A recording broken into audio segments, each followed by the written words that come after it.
안녕하세요, 여러분. 자, 오늘 이 시간부터는 여러분들과 이제 9장을 함께 진행을 할 예정이고요. 지금부터 이제 9장에서 다룰 내용은 이제 Analysis and Design of Control Systems in the Frequency Domain입니다. 자, 여러분들 이제 저랑 8장까지는 타임 도메인에서의 어떤 퍼스트 오더 시스템과 세컨드 오더 시스템, 즉 1개 미분 방정식과 2개 미분 방정식의 형태로 표현이 될 수 있는 시스템에 대해서 해석은 어떻게 할 수 있으며, 그리고 그 해석을 한 결과를 바탕으로 간단하게나마 제어는 어떤 형식으로 진행이 될 수 있는지에 대해서 함께 다루었었고요. 근데 그러한 일련의 과정들을 실제로 우리가 관심 있어 하는 시간 영역에서 해석을 하는 것을 우리가 주로 다루었었습니다. 자, 그런데 오늘 이 시간에는 여러분들과 함께 이제 프리퀀시 도메인 안에서 어떤 시스템을 함께 다뤄볼 것이고요. 근데 그 프리퀀시 도메인에서 다룬다는 것이 왜 중요하냐면, 여러분들이 저와 함께 이야기 나누면서 많이 이제 듣고 많이 이제 해석을 해보셨겠지만, 어떠한 시스템이든지 간에 이게 미분 방정식의 형태로 표현이 되는 시스템 같은 경우에는 이제 어떤 고유의 그 시스템만이 가지고 있는 내추럴 프리퀀시라는 게 존재한다 그랬죠. 바로 그 자기 자신만이 가지고 있는 고유한 진동수. 즉, 그 고유한 진동수라고 하는 것은 개념적으로만 말씀을 드린다면, 어떠한 탄성체, 이 세상에 존재하고 있는 모든 물체는 강체와 탄성체로 나뉠 수가 있지만, 실제로 아이디어란 케이스에서 강체라고 정의를 하는 거지, 실제로 모든 물체는 다 탄성체라고 볼 수가 있죠. 근데 그런 탄성이라고 하는 복원력이 존재하는 순간, 여러분도 아시겠지만 외부에서 가진이 들어오는 순간, 그 가진에 의한 변형이 일어난 것을 시발점으로 해서 진동이 일어나게 되죠.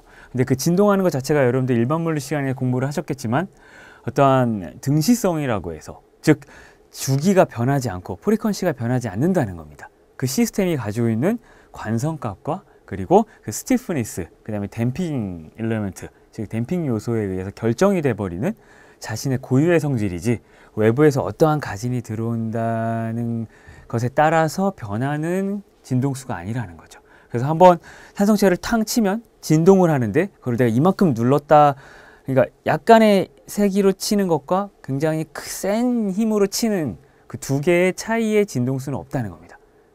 그 진동수가 두 개가, 내가 살짝 치는 것과 세게 치는 것, 그 두 개 사이에 이 물체가 진동하는 진동수와 즉 주기는 서로 다르지 않다는 거죠. 그래서 물체가 가지고 있는 고유한 특성이고요.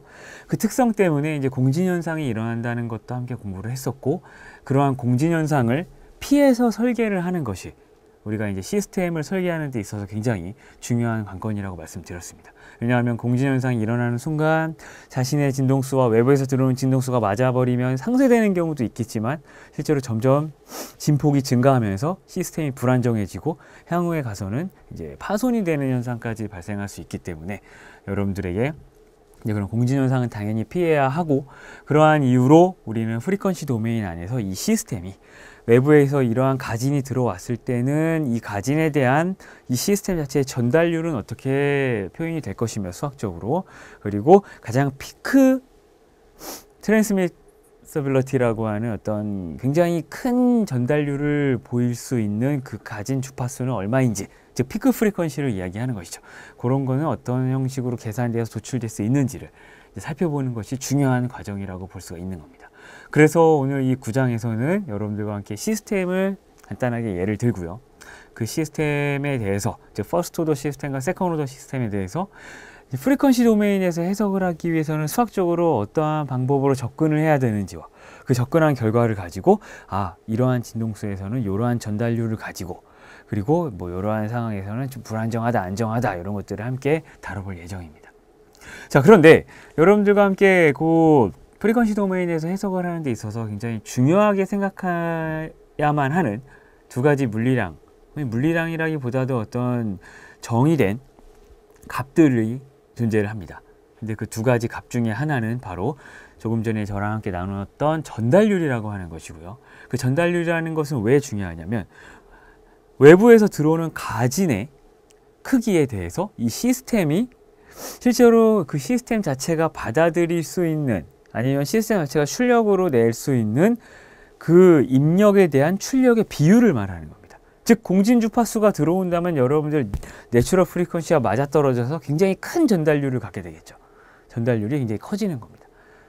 그런데 그 외에 전달률을 가질 수 있는 경우는 또 레조넌스 프리퀀시, 즉 공진주파수 외의 진동수가 가진으로 막 들어오게 되면 이 시스템은 좀 완충작용을 적절히 하면서 출력으로 내보내는 어떤 결과물의 크기가 입력에 대해서 좀 줄어들 수도 있고요. 커질 수도 있는데 가장 큰 지점이 이제 공진이 일어나는 지점이라고 볼 수가 있는 겁니다. 그렇게 해서 이제 전달률에 대한 관점에서 우리가 시스템을 해석해야 하고 프리퀀시 도메인에서 분석을 해봐야 되는 것이 맞고요. 왜냐하면 시스템을 안정화해서 설계를 하기 위해서는 그 부분이 굉장히 중요하다는 겁니다. 자, 그런데 그것과 더불어서 이제 여러분들과 함께 나눠야 될 부분은 전달률 외에 위상 차이라는 게 이제 존재할 수가 있는 것이죠.